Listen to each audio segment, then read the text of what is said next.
All right, welcome everybody to the comic panel. I'm Cody. I'm Talon. And I'm Jacob. And today we are covering Hellboy, Volume 1, Seed of Destruction, concept by Mike Mignola, script by John Byrne, colors by Mark Chiarello, and drawn by Mike Mignola. All right, so Jake, you picked this book. I did.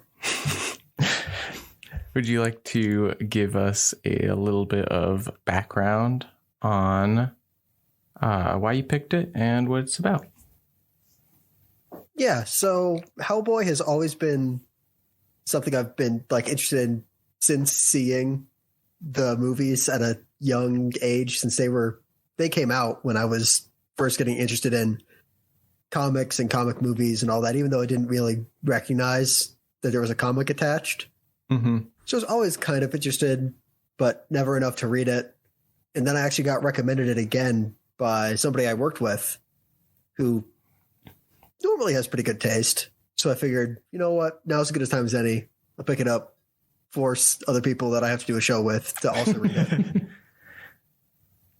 So the first 4 issues, which is what we read, are basically just the origin story for Hellboy, starting in World War II, the weird ceremony that was performed that brought him to Earth. Mm-hmm. Then 50 years pass off page. And then now we're just fighting the weird old guy again. Except now he's bringing a snake demon or 7 snake demons, I guess. Yeah. But only one at a time. Elder gods. To Earth. And Hellboy is the key to that somehow. He was the vessel. I don't think so, though. Yeah, he seemed pretty optional by the end of issue 4. Well, that's because he found the other girl. Elizabeth, I think was her name. Right. But I mean, that's at least what he said. That was just for the energy, not for that was what the weird elder god was actually going to inhabit. Inhabit. Mm-hmm. Yeah, because I think that the elder gods are supposed to his plan at least is for them to inhabit him, or at least one of them. I don't know if it's all inhabit Hellboy. No, not Hellboy. The guy that's doing all this. Which is it doesn't. The book doesn't come out and say it, but it's supposed to be Rasputin. Oh, interesting. Yeah, that whole thing where he talks about getting shot and then drowned and poisoned and thrown in a river. Was that's how Rasputin actually died. But I guess in this alternate history, he didn't die and was actually magic. And then was a Nazi, which is kind of weird. Yeah. Well, I mean, worked with was he? I don't know. When you're at the point of working with people who put swastikas on eye patches, you're pretty in there. I mean, but NASA. Yeah, but no swastika eye patches. As far as you know. I mean, that's fair. I wasn't there, so I don't know. Anyway. Yeah, no. I mean, I don't know. I didn't think it was that weird, honestly. It was just to his own benefit. I mean, it only as weird as it being Rasputin with, magic, I guess. Which also I'm learning that I don't really know that much about who Rasputin is. Nope. I've heard the name. Yeah. Same. Was very close in with the last Tsar of Russia while it was still Russia before it became USSR. Mm-hmm. And Gotcha. then he is kind of the cause of why. Well, he's not the only cause, but he's a cause of why eventually people rose up against the Romanovs, which were the last royal family for Russia. Mm-hmm. So Interesting. he's really important, but it's weird that he's important.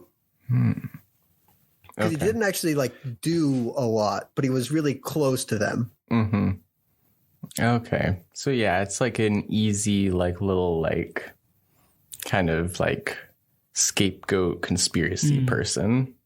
Yeah, and people did think he was magic, especially for the time, because it was like 1917, I think, when he died. So not a great grasp on, what stuff, how stuff worked. You know what I mean? We were getting there, but yeah. It's close, but we hadn't like invented antibiotics yet. Yeah.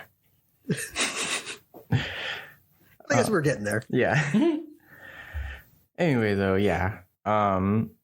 Basically, we kind of like gave like a very broad summary, but like, yeah, after, the 50 years of, from the point that Hellboy is brought to Earth, I guess, from whatever realm that he came from,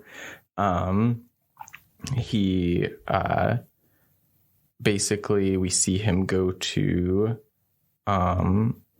the house of what's his name? Broomholm. Oh, yeah. Professor Broom. Professor Broom, yeah. Oh, yeah, that's true. It was his like adoptive father, because he was with the people who picked him up when he was, well, not the Nazis, because that was a weird thing. It was like the Allies and Professor Broom and whatever that weird like World War II superhero was are in one place. The Nazis are in Stonehenge? Or is that something like a different place? Yeah, something like that. I don't think it's... Or in a different place. The Nazis do a... what do you call it? Not an experiment. A ritual. Like a ritual. Thank you. And then nothing happens there except where the Allies are. That's where Hellboy pops up. Yes. And they don't really understand why, but they just kind of on a gut feeling basically feel like they're related because it happened at the exact same time. Yeah. Yeah, I mean, it'd be weird if it was unrelated.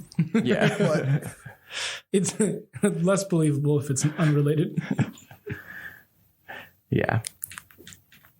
But yeah, basically, Professor Broom has just gotten back from a 10-month expedition to the top of the world where there was supposed to be like an ancient temple thing. But he is back and he can't really remember his expedition because he is like so like rattled from his experience. And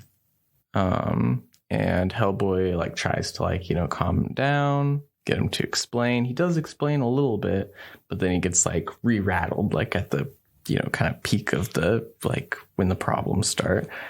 And then there's frogs. A bunch of frogs, and then the weird frog monster shows up. And it kills Professor Broom.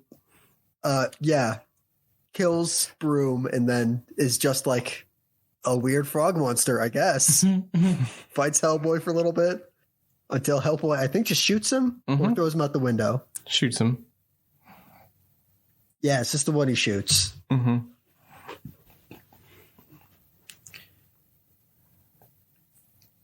then he melts into human bones, which is kind of weird. But Hellboy doesn't really seem bothered.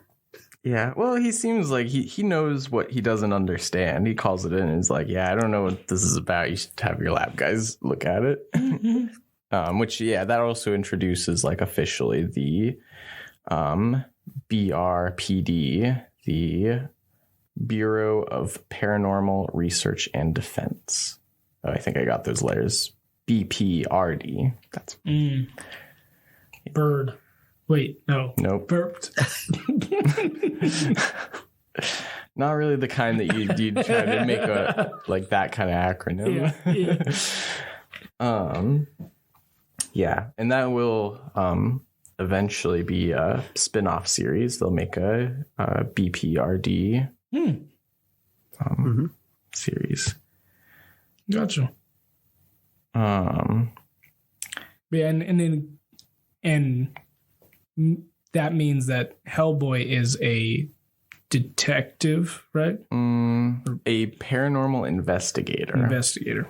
Yeah, the best paranormal investigator by his own words. Mm-hmm. I'm inclined to believe it. I guess, yeah, based on what we see, I mean, he's at least up there. Yeah. Yeah, I mean, I'm sure. I wasn't really trying to like seed doubt, but yeah, by the book's admission, you know, he's the I guess, world's yeah, best. I am conflating the stuff that happens in this book with the movie, where he's like just kind of a weird, like lazy detective who's like not applying himself.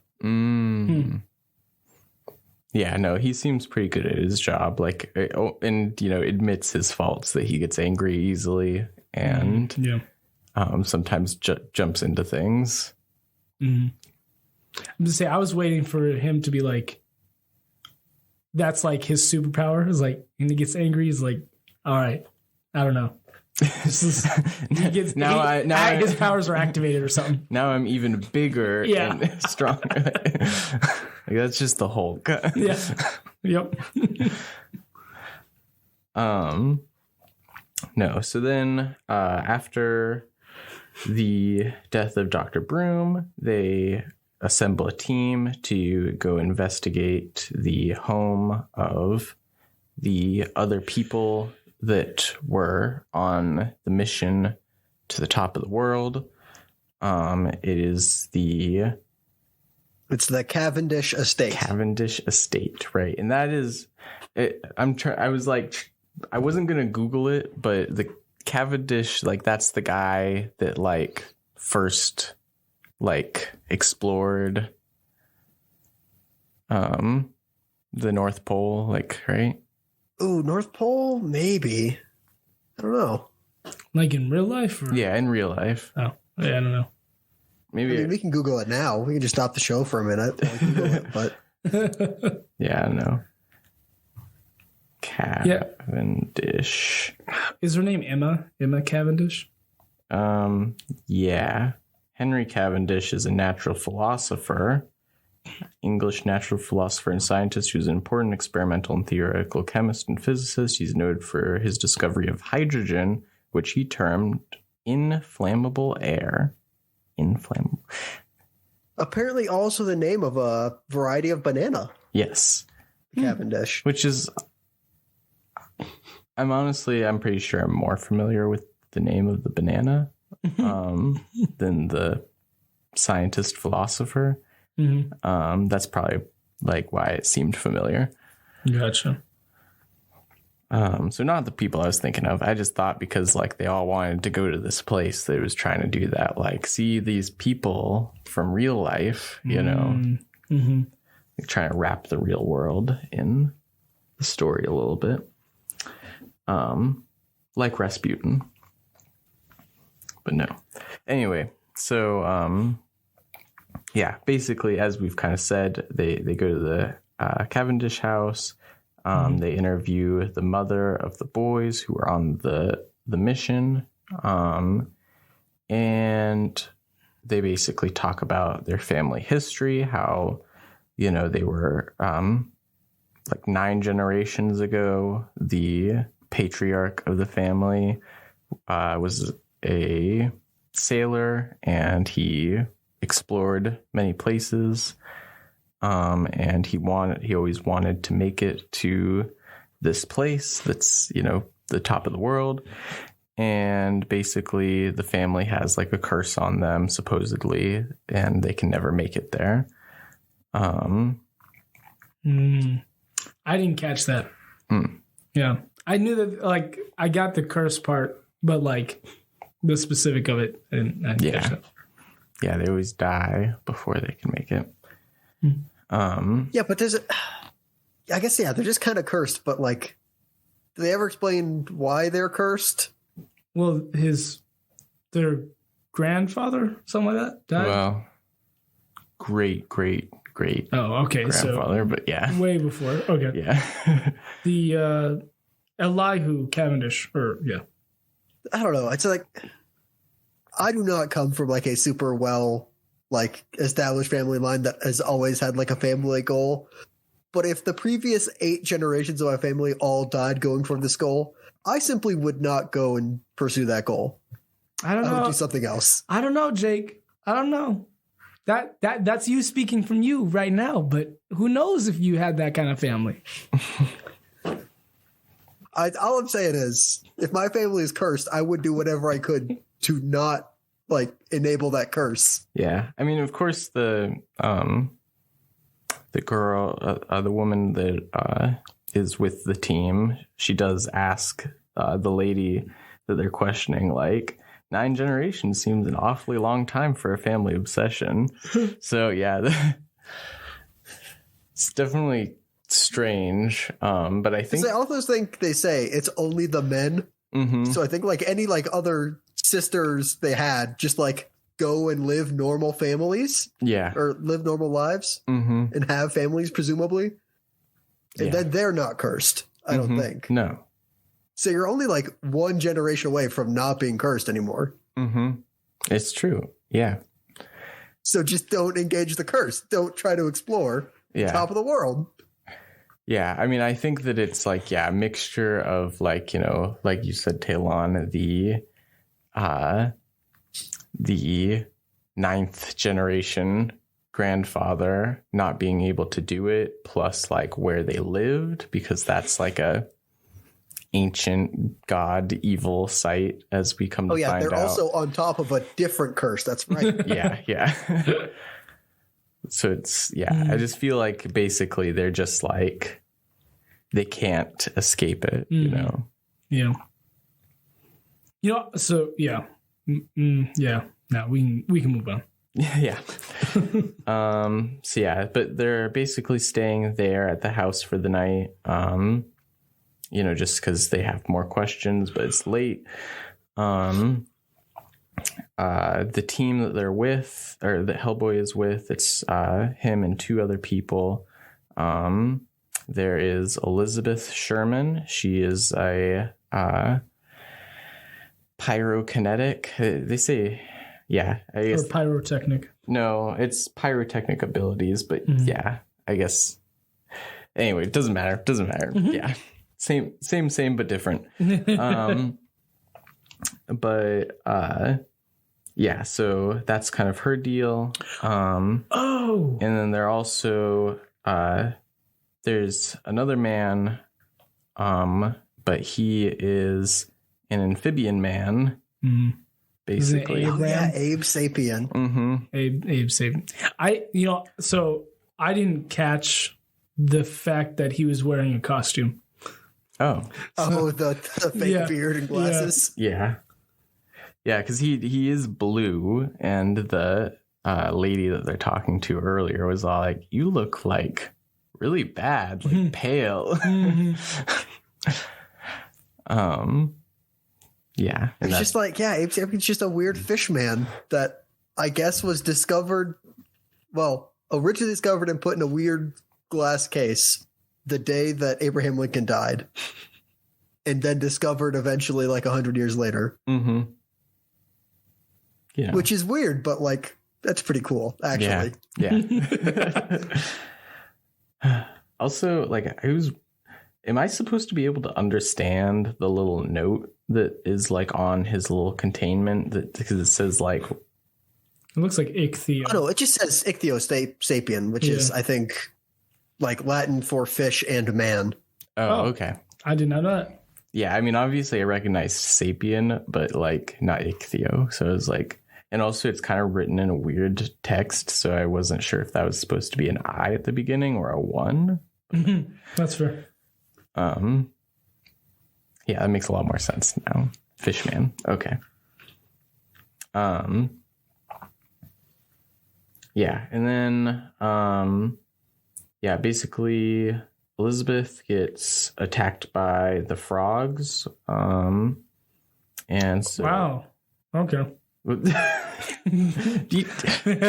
How close were you reading this?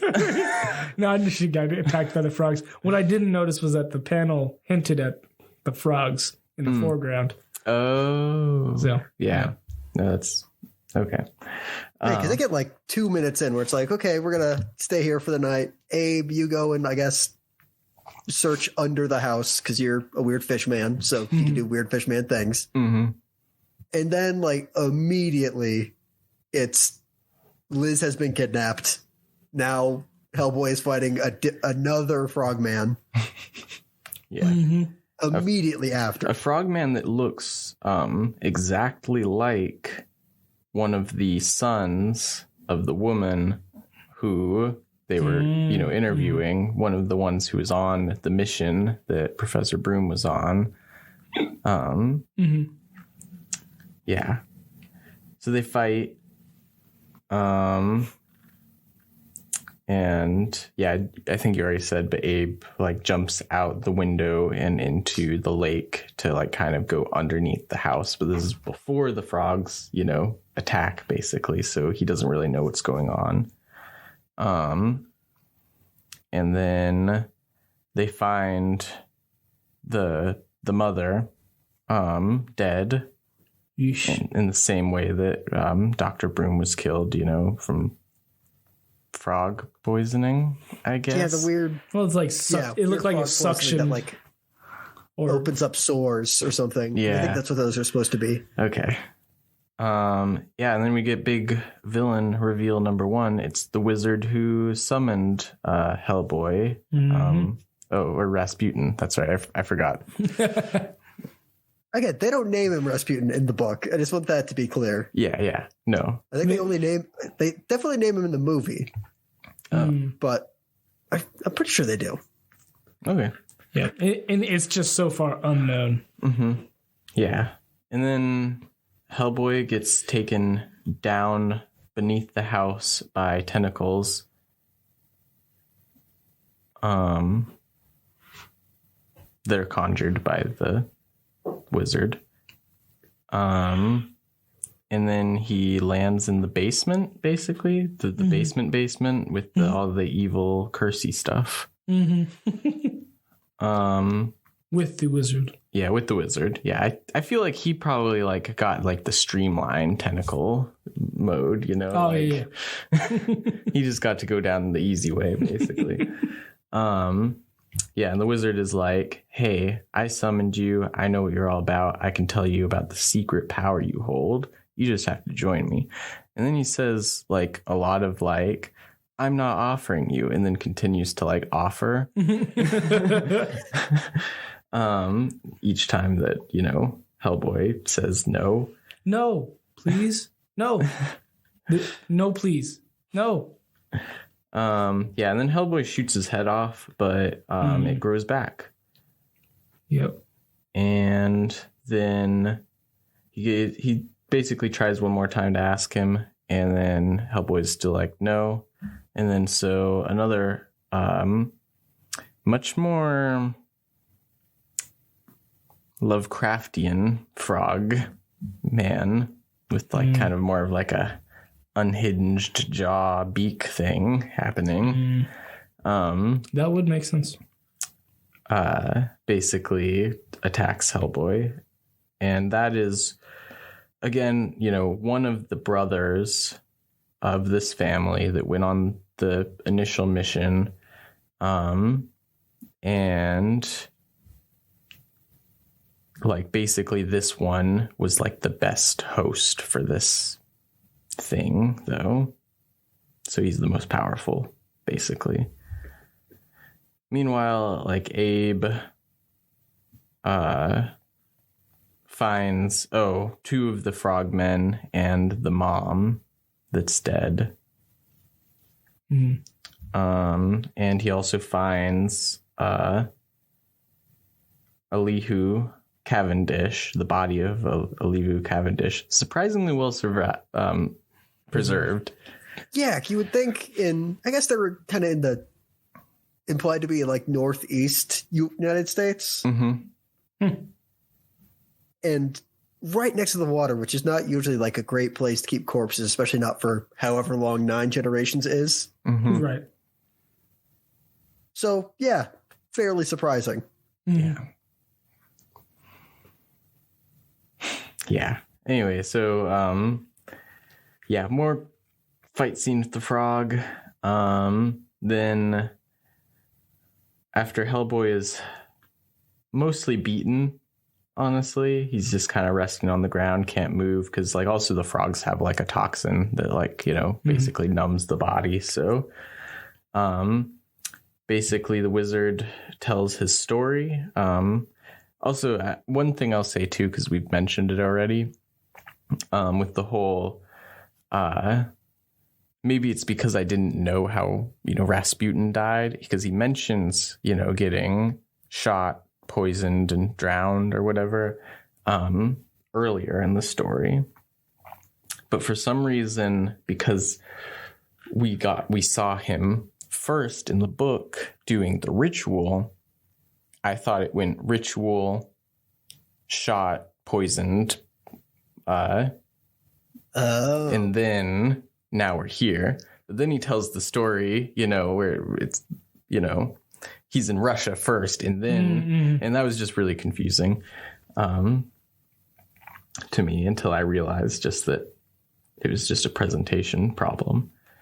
Yeah, he basically tells the story of how he's heard the voices of these elder serpent gods, and so he's on a mission to bring them back to rule in Earth. And after the Nazis were defeated in World War II, he basically, they told him to go up to the top of the world. And so he did, and he went there. And he basically went into a trance state and kind of saw into the abyss and saw all of, you know, like what they were and stuff. And it was like, I mean, well, it was 50 years-ish. And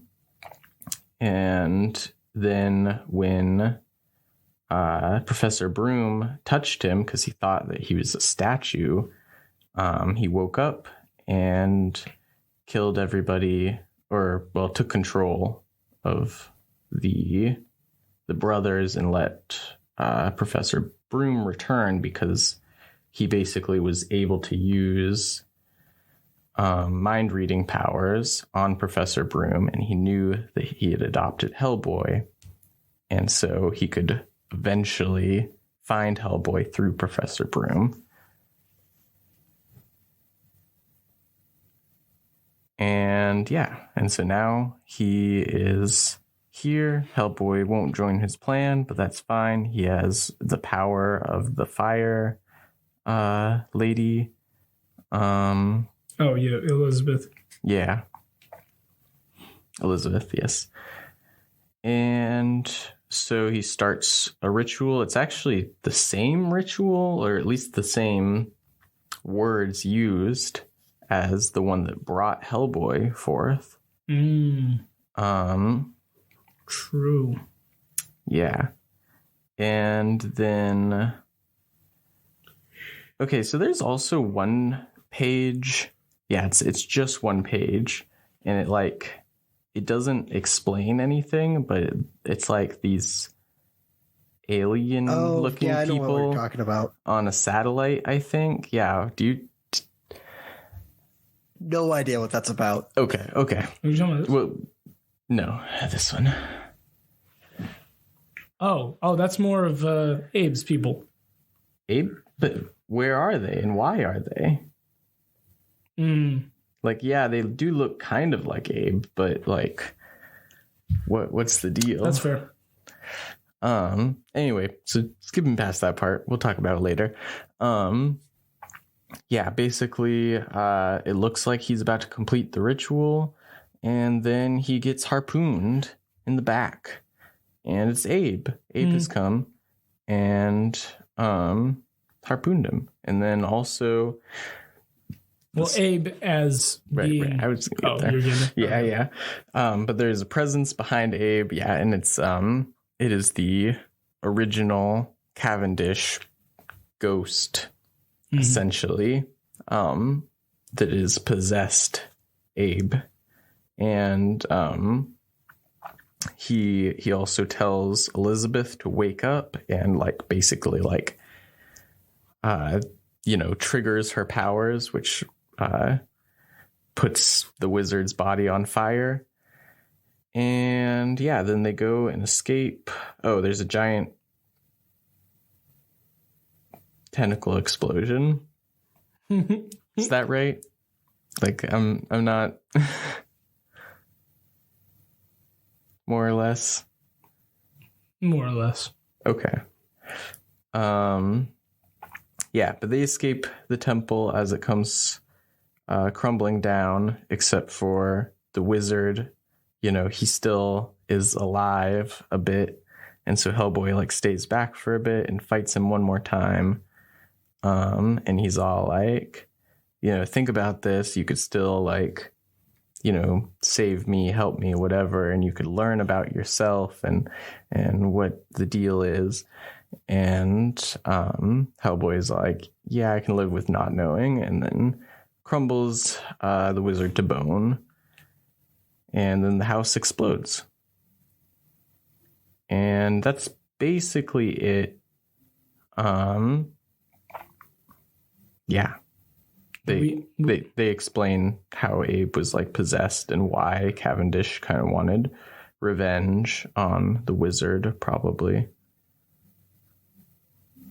And then, yeah, it ends with the little hook of the three other Nazis who helped the old wizard way back in the day are in front of some weird machine that looked like they were like in a gemstone. Well, not in a literal gemstone, but like they were in something. Yeah, they're like in a magically preserved, you know, cryostasis, basically. Yeah, which I guess is a sequel hook, I suppose. Yeah. I will say I'm glad that you kind of mentioned that, just because I think my brain just didn't understand what that was and then skipped over it. I was like, all right, I'm at the end of the book. I mean, it's close to the end. After that is just like the two kind of weird side stories that are just like Hellboy went to a place, found a thing, fought and killed a thing.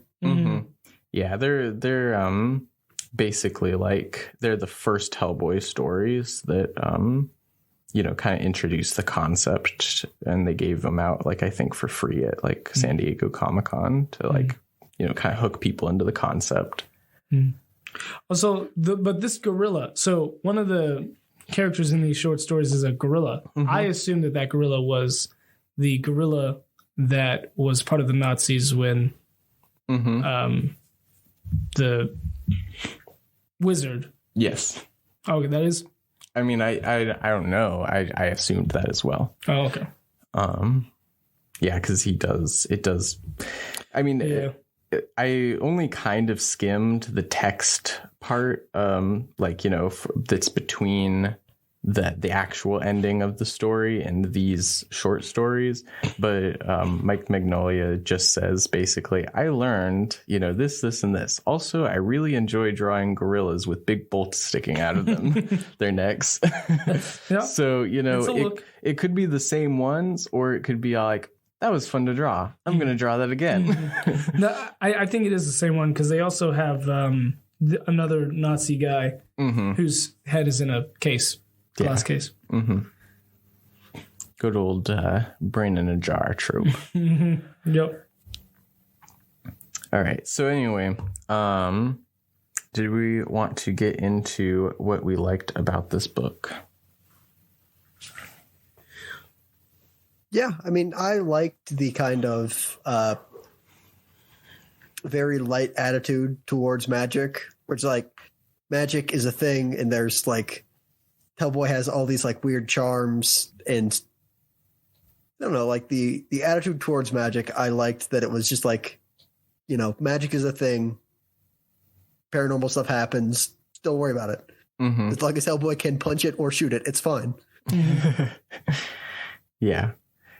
And even if he can't, you know, he has, like you said, charms and talismans and stuff, you know. We just don't really get to see that because these guys are so powerful that, you know, it kind of overrides those kinds of things. But yeah, I appreciated that too. I think that, you know, there's some strong basis for like characters, but the biggest thing is like the world building for me.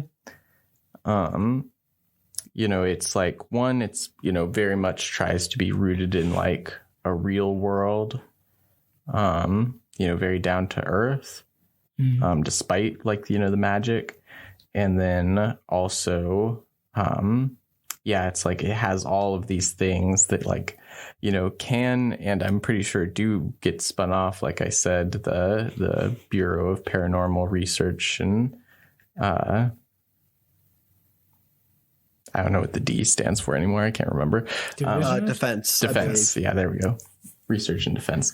And I think there's also like young Hellboy or something that's like the 50 years that we don't see. So all sorts of like cool things that that I think are like I'd be interested to read, kind of. And like it takes like a lot of different kind of like cultural stuff from all around and just kind of says like, oh yeah, this is all from one thing, really, these elder gods basically, but like lots of human cultures have like interpreted it in their own way. So that's kind of fun. Not sure. I'd say I like the just the story in general. Like nothing too specific, just like detective or investigator into paranormal stuff and how that all goes down. Like I'm like, all right, I'm here for that. Yeah. Do you feel pretty hooked into the mystery of it? I'd say a little bit. Yeah. That definitely was like, what is how, like why did they create Hellboy? Like, what's going up with that? Like, yeah. So, yeah. Yeah, I will also mention that like I had read these 4 issues like I don't know how long ago now, like 2 years ago, I'm gonna say.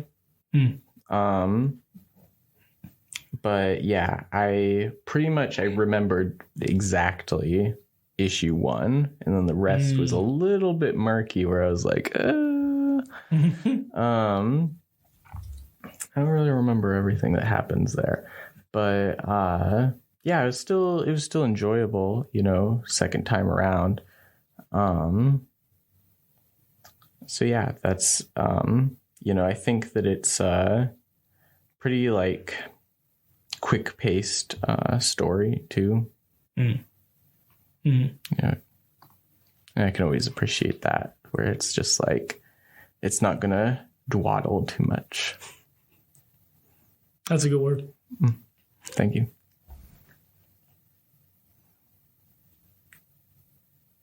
Yeah. Anything else, guys? I definitely agree that the characterization is good because, like, again, it doesn't really like get stuck down to the specifics, but they are still established,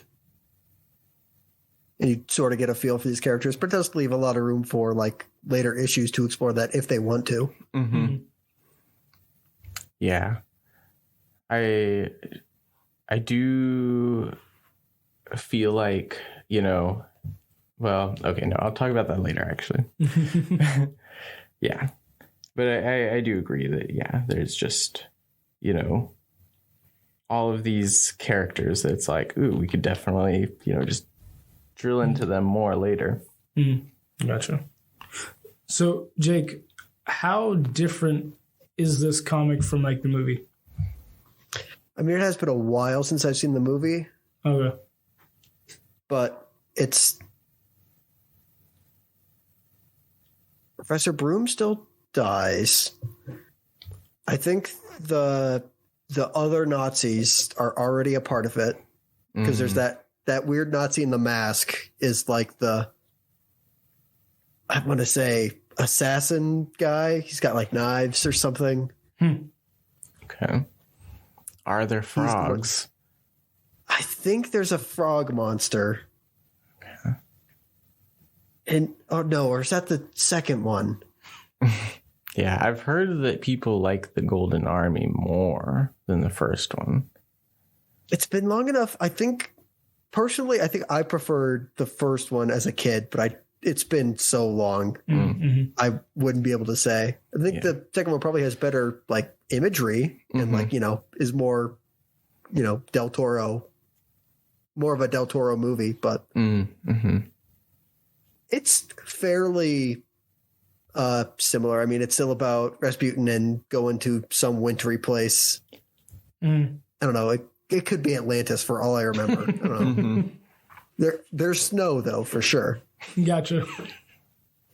Snow at Atlantis. That's funny. It could be. You don't know. Yeah. Yeah, I guess so. I'm pretty sure snow would melt and turn into water before it get that deep, but it's all right. Although Atlantis would rise up. Come on, please. I see. Yeah, or they have a dome city, and so there's clouds in the dome city. Gotcha. What the heck stuff? Anyway. Yeah. Yeah, I think the only other thing, and I'll obviously speak about it later in the show, is just like, really great art by Magnolia. I really appreciate it. Yeah. I think that's kind of it, though. Like, I mean, it's like, it kind of seems like, it's not that I don't like it, but it's like, it's a pretty simple, 4 issues, and that's not to its detriment, it's just that it is what it is. Yeah, we've read a lot of books that were far too long for what they were. This is a very good length for what it is. Yeah. All right. So I guess with that, then we'll get into what we didn't like. And I'll just go first because there was something that really bothered me that I didn't remember from the first time I read it. The text in this, like the narration, is too much. Yeah. Way too much. Is like, I felt like it, the first time I read it, I thought at least, and again, this is like trying to draw on like 2-year-old memories, but I thought it went down really smooth. But this time it was like, I could just do without like any of these captions, I feel like sometimes, like obviously not all of them, but yeah. Okay, so it's more of a problem of like the amount of narration, because when you said text, I thought you had a problem with like the lettering. No. Like it was hard to read or something. No, yeah. I just mean the amount, yeah. And like also the writing itself too, like how many times did Hellboy like, say like that part of my brain that is like, still working, like come up with something new to think. I don't know. Or a new way to explain. Yeah. Why are you incapacitated so often? To the point that like only one. I mean, if he wasn't incapacitated all the time, it would be a much shorter book. Yeah, I know. Kind of short. I know, but I'm just saying, like it's like Talon said. Yeah, find a new way to explain it. I just, yeah, like, and gotcha. I don't know. I've read things from John Byrne. I feel like he's better than this. Like this is very much like overwriting, I feel like. And like what kind of years would John Byrne like in his stories? I guess in comparison, is this like more in his later years or earlier years? I'd say mid, because he came to prominence throughout the 80s. Okay. This is him like kind of leaving the big two, I feel like, and going into creator owned stuff. Gotcha. All right, because Hellboy is not DC or Marvel, right? Mm-hmm. Okay. Yeah. Published by Dark Horse. It did say on the Wikipedia page that I think Mike Mignola initially had like plans for it to be for DC, but like that was like very early, and then he was like, nah, just do creator owned. Gotcha. I'm kind of glad it didn't end up with DC. Yeah, I think that it, like, I mean, I do, like, I can see it like being like a whole like John Constantine Swamp Thing, but yeah, I think that it's better to just have, you know, like I said earlier, you know, it has such a rich world, you know, it didn't need the richness of the DC universe, you know, it just has its own thing going that's just as good.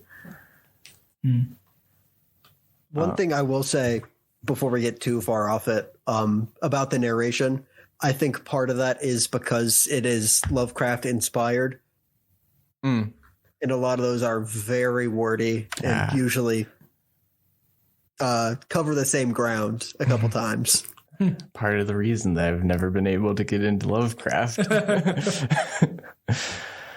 It's like, and I mean, he was a part of the, like, not acknowledgements, dedications. Yeah. That first page. So it's like very obviously inspired. And it is like, you know, the big bad for this is the big tentacle monster. So yeah. Although I do have to say real quick, like, I get it. I definitely, like you said, I see the H.P. Lovecraft influence written all over this. Weird to me, like, just with what I know about H.P. Lovecraft, to be like, yeah, and like it's influenced by it, but also the villains are like Nazis, and also I also dedicated this to Jack Kirby, historic Nazi killer. Ooh, we all are broad canvases of who influences us. You know what I mean? Yeah. Yep. No, I get it. And like, honestly, like if you're going to do like Lovecraftian horror in influence, you know, maybe this is actually the best way, really, you know, when you think about it. It's like, you can't change who H.P. Lovecraft was as a person. So, you know, but no matter where you go, his work is influential on, you know, kind of the genre. So like, just be like, all right, we're going to like be like, these are definitely the bad guys and these are the good guys, you know, kind of hardline stance there.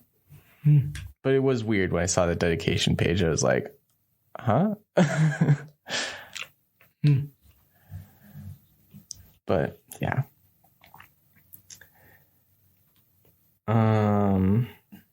Do you have any issues, Talon? nope. No? No. No issues. Perfect book. Yep. I mean, I don't know. The only thing that can come to mind is more of like a, not that I don't know if I can say that the book is bad or it's just like the character is a character that would be like that. But it's like the character monologues a lot, and it's just like, okay, you're annoying me right now. Yeah. But I don't know if that's so much like, oh, it's bad writing, or just like, no, that's purposely the character. Well, yeah. I mean, I think that the character is fine as a monologuer, but I do agree that there is so much exposition dump, which like kind of goes into what I was saying earlier, but is also kind of its own separate problem. So like, would it be different if instead of narrating to himself, he was talking to a third character? I don't think so.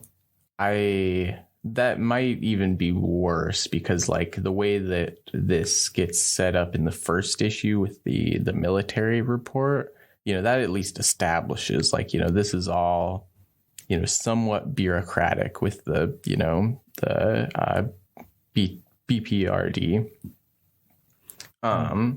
So like, you know, they're kind of like like this is first person narration still, but like, you know, you're kind of viewing it as a report, you know, that he's writing up in the future almost. But yeah, I just think that, like, you know, there are other ways to reveal details, like slowly and subtly.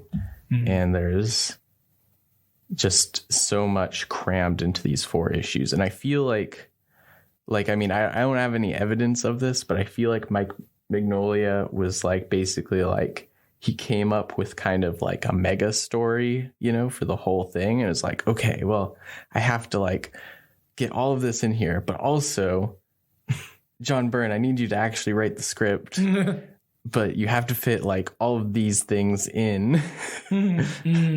Gotcha. You know, and so it's like, all right, I'll just put them in there. Yeah, I feel like there's, to me, to slowly give out information and not have it all be dumped on would require a lot of the details to not be in these first 4 issues. Yeah. Just like give us like the relevant stuff that we need to know right now. Yeah. And thinking about, you know, like where mainstream comics were at the time, like this is 1993 that these issues are coming out, which that surprised me too, I have to say. I think I remember realizing that the first time I read this, and then I proceeded to forget, because I just really thought that this came out like early 2000s, you know? So yeah, I was basically like, wow. But anyway, back to what I was trying to say, basically that, you know, compression, or not compression, the opposite of compression. Expansion.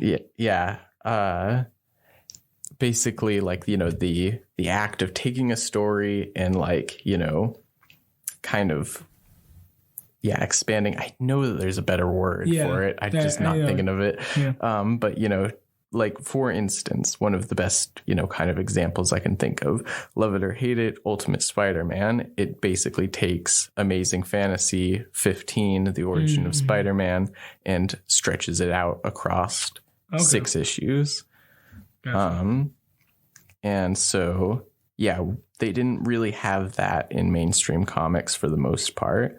So even though this artwork looks like, you know, incredibly modern for the time and not doing any of the things that were common for 90s. Like, I mean, like, think about, this is coming out a year after Spawn. I mean, this is the better, like, start. Yeah. And Hellboy's movies are better than Spawn. But I mean, like, yeah, just like thinking about like where this, I mean, just like you said, it's the better start, like, you know, but it's night and day to me, you know, like Spawn is doing everything that every other superhero comic is basically like trying to, like, you know, emulate and like just copy each other. And this is like something like totally different for the time. So I guess that kind of goes back on the good things side. But you know,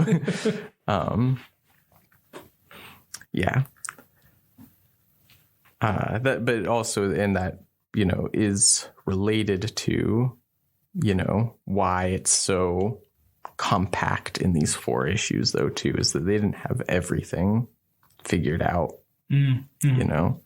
And also, this is the first time that Mike Mignola is producing his own story too. He has since then just had a career in illustrating with pencils and ink. Yeah. Gotcha. Yeah.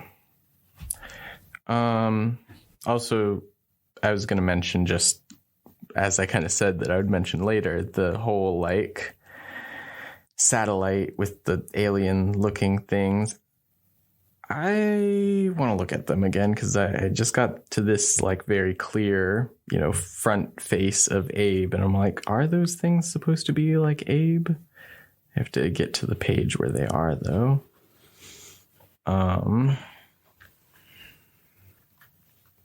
Yeah, I don't know, but regardless of what they are, I just don't know why that page was. No, they look nothing like Abe. I mean, they obviously there was enough for me to like be like maybe, but no, they are not Abe. I don't know. They just got like those weird like kind of a Thanos chin, Mm-hmm. and then also like I guess ridges on their head.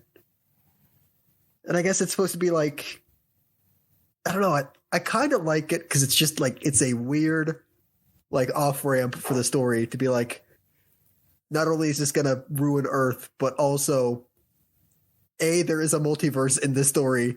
B, whatever happens here will also impact the multiverse. I kind of like that. Is that the like, implication?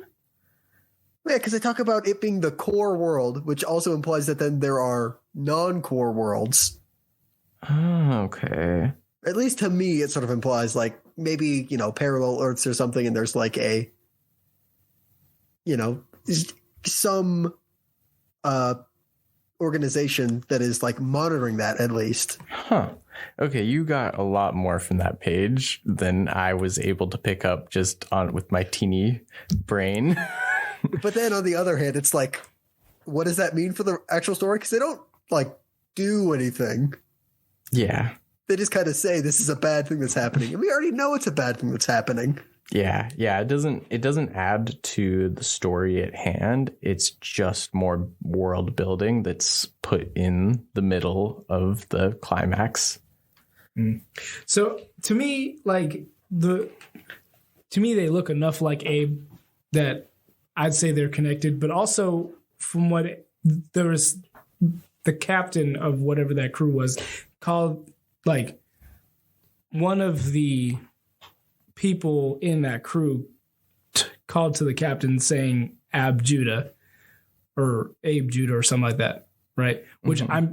Which I was under the impression that Abe's like name was like Ab something. So, but I don't actually remember what his name was, other than Abe Sapien. No, he doesn't. That his only name is Abe Sapien. Right. Oh, okay. So, yeah. To me, like, no, I get you, but and then that page ends with saying like only one power can stop them, which I assumed was like the wizard, which then he gets speared by Abe. Oh, but then that's not Abe, that's Cavendish. Yeah. And also it says, the power that created them. I thought that was supposed to be Hellboy, honestly. But I don't know.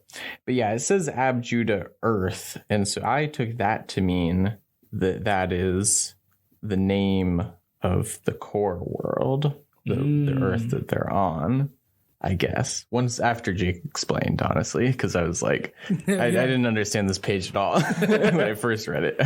Like, it's still weird, don't get me wrong. Yeah. But I kind of like it. Yeah, I guess the more like this has to be like one of those things where, these guys are going to come up later and then you're going to be like, all right, cool. And then you're like, time passes and then you're like, I want to reread Hellboy. And then you reread Hellboy and you're like, whoa, those guys? Like, yeah. I kind of hope they never come up again. Other things that I maybe didn't like. I don't know. I was a little disappointed, even though I kind of remembered it, that Professor Broom dies. I'm just like, maybe it would have been nice to get to see like a little bit more of his relationship with Hellboy before he dies. But I don't know. That's a pretty small, I'm kind of like, it's like, it's just not that story basically. And I can't really fault them for that. It's like, it's a little bit like being all like, I wish Uncle Ben stayed around a little longer, like, you know, like. I gotcha. So yeah.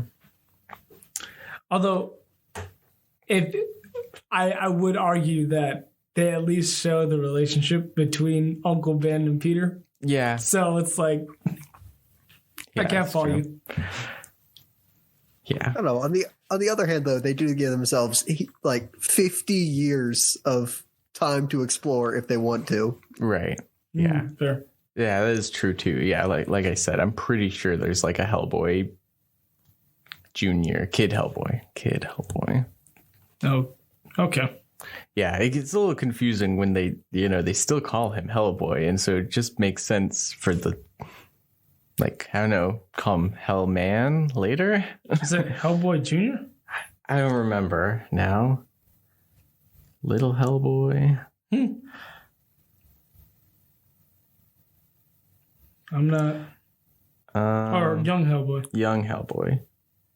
Oh, like young Indiana Jones. Yes, it does look that way too. Yeah. Kind of slightly styled that way. I don't know. I guess if I had to say something I didn't like, it would kind of be they skirt around some stuff they don't really have to. Like, you could just call the evil wizard Rasputin. You don't have to, like, sideways and, like, glance, wink, and nod that it's Rasputin. Just say it's Rasputin. Mm-hmm. Like, nobody's going to be upset that you made Rasputin a Nazi. He died, like, over 100 years ago. Yeah. Who cares? Yeah, I don't know why they were, like, it's a weird, like, almost like cameo, I guess, like real world cameo. Like, I see what you did. Like, I don't know. Yeah, I kind of agree with that because, like, I feel like it would just be better if I knew, I guess. Except for, I don't know, if they just called him Rasputin, like, would they explain, like, how he died, or would they assume that you just knew that? Because I didn't know that. True. But is that relevant to the story? I don't know. I guess it is relevant in so much that he is alive now, and so you have to know that he died. I don't know. Maybe he comes back. Who knows? Yeah. Anyway, yeah, I can see that though. Yeah. I did feel like too, as much as, like, you said that you liked the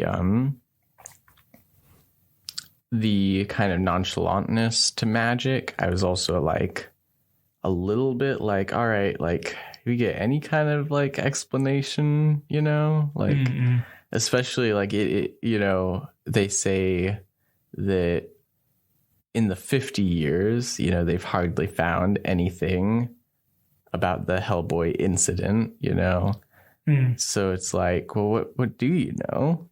Like, you got to know some other stuff. Like, I kind of want to just know what's... Yeah, some confirmation about, like, a couple facts would be nice, especially once we also see that, like, in the introductory comics, one of the things Hellboy goes to fight is the Egyptian god Anubis, who I guess is just, like, sucking up small American towns for the purposes of... Yeah. But then is defeated by a street sign. Yeah. So, like, what's the deal? Is, like, can he be defeated because he took physical form? Is it just because he's not on, like, his home turf? Why is he sucking up American towns? Like, what's also any confirmation on any fact, please? Yeah. Also, it was like that comic starts out with, like, Hellboy being like, man, weird combination of symbols, and a swastika, a scarab, and a cowboy boot, and then he's like, oh, now it makes sense. I'm like, not really. The scarab is the only thing. Like, it's like, you're saying this makes sense. This doesn't actually make any sense. Yeah. All right, we want to talk about the art now. Yeah, sure. Yeah, I really, really like the art. I said it earlier. I think that Mike Mignolia's style is just, it's really interesting. and fun to look at, you know, and he doesn't really do like, you know, anything like anybody else, you know, in his time. You can see influences from Jack Kirby, like, you know, which obviously was part of the dedication, but it's not like, you know, derivative. You know, he kind of has his own more like simplistic style for the things that like Kirby is known for. And yeah, I just love the like all of the different like spot blacks and, you know, deep shadows this book has. Yeah, I mean, especially you talked about when this book was coming out and like sort of the context. I think the art especially is like a lot better in that context because like knowing the world was about to see what Rob Liefeld and the rest of like the extreme comics were going to come out. Yeah. Like this art would be such a breath of fresh air. Or it is simple, but you still always know what's going on. You understand like the flow of the panels. Like it's so nice. Yeah. Yeah. And like, even like as much as I like complained about the narration earlier, like sometimes it's like, you know, you just have like, you know, a splash page, or not a splash page, but you know, single panel page, you know, with some text, but like, you know, just spare dialogue. And you know, it's not like just packed, panel packed, action packed, you know, it's like it lets things breathe. Like, yeah, actually this page right here, in my copy, page 76, just has action only and one text box at the very end with 2 words. Very nice.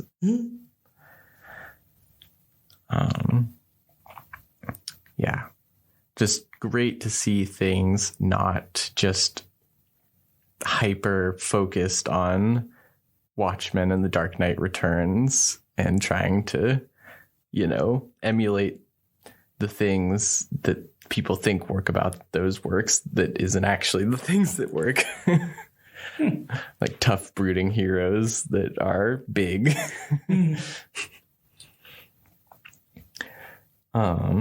But and still have a tough brooding hero that's big, honestly, but it's like not in the same way. It's like Mike Mignola knows like it's better just to do your own thing your own way, or at least I get that sense.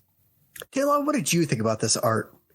I mean, nothing really specific, honestly. I mean, I thought it's like one of those things to me. It was like I didn't notice, so it was good. So. Yeah, I think in a typical kind of sense, it's not the kind of art that I typically like, but I think I enjoyed it. Like maybe I'm coming around. Sure. But, yeah. I mean, like this page, you know, is very like, you know, abstract, you know. Mm-hmm. It got that kind of like, you know, his version of like the Kirby crackle around the wizard and Elizabeth. Yeah, interesting. I'm glad you liked it. Yeah, I do. In that same vein, I feel like despite kind of having a more like stylistic approach to this, had like. It also has a very like, you know, grounded kind of, you know, like respect for anatomy and, you know, structure, even if like, you know, backgrounds aren't always like emphasized all the time. It's like still the world feels like realistic, I guess. I feel like if she went over here, she wouldn't like the fact that the backgrounds aren't emphasized. I don't know. I didn't mind that so much. I mean, like, and I'm usually like, I like generally more detail, but I don't mind when stuff is sort of abstracted. But this, I think it works just because the lack of detail then makes when we do go into detail more impactful. Mm-hmm. If that makes sense. Yeah, I get that. Also, really cool uses of like, kind of color to show like negative space sometimes. Like I'm looking at like some of the scenes where like Abe is underwater and, like sometimes he's like green with like, and the gate is green, underwater gate is green and like black background. And then it switches that color palette where the background is green and he's black. Yeah, just fun stuff,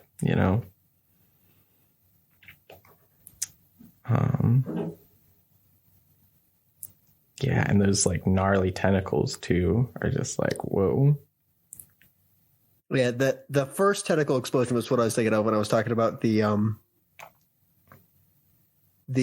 use of detail. Mm-hmm. Because like there's the page immediately after which has a lot less detail, but that first page with the tentacle explosion has a lot more, and that's kind of what sticks with me when I'm thinking about it. Yeah, let me go back to that because I was the tentacles that I was looking at was when Hellboy gets dragged down earlier. Yeah, I was on the totally different issue. On the wrong end of the book. Yeah, there we go. Yeah, that one. Yeah, it's great to look at. It's like there's just so much going on. If I had a wish for that, I wish that they would have expanded that to 2 pages, honestly. Like, I mean, it would have been annoying as far as like a digital edition, but I think it would be fun to look at. Mm-hmm.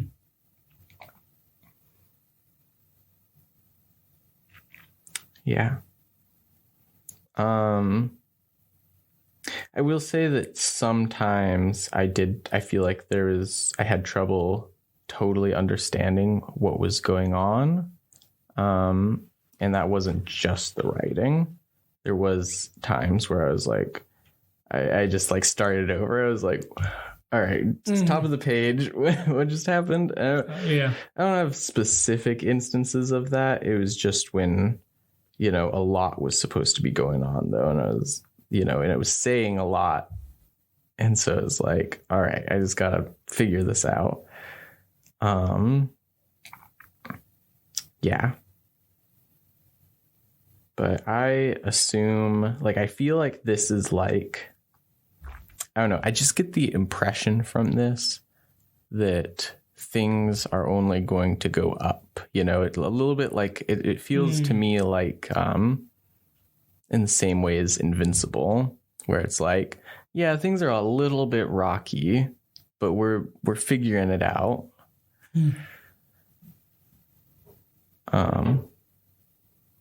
And the best is still to come. I don't know. Maybe I just really want to like Hellboy though. Yeah. No, that review of Invincible makes me want to review Invincible. And I actually want to watch Hellboy, the movies now. Good. Yeah. Well, do you guys, on that note, do you want to would you read more Hellboy? Yeah. Oh, yeah, for sure. Yeah. Yeah, I think so too. I've always kind of just wanted to, read more of that world. I feel like it's a pretty, easy kind of thing to like read all of potentially, like all of the spinoffs and stuff. I don't know if that's true or not. I'd have to actually look into it. But I'm interested. I like the world enough that I'm just like, I want to know more. What's up? I usually like the next question is like, would you read more by the artist or like what the author did outside? But like looking at Mike Mignola's stuff, and it's there's a lot of stuff that actually looks really interesting. Oh yeah. Including a Batman that he did, the Doom That Came to Gotham, which sounds familiar. I think Yeah. they're making an animated movie about it. Yes. Yeah. Nice. Yeah.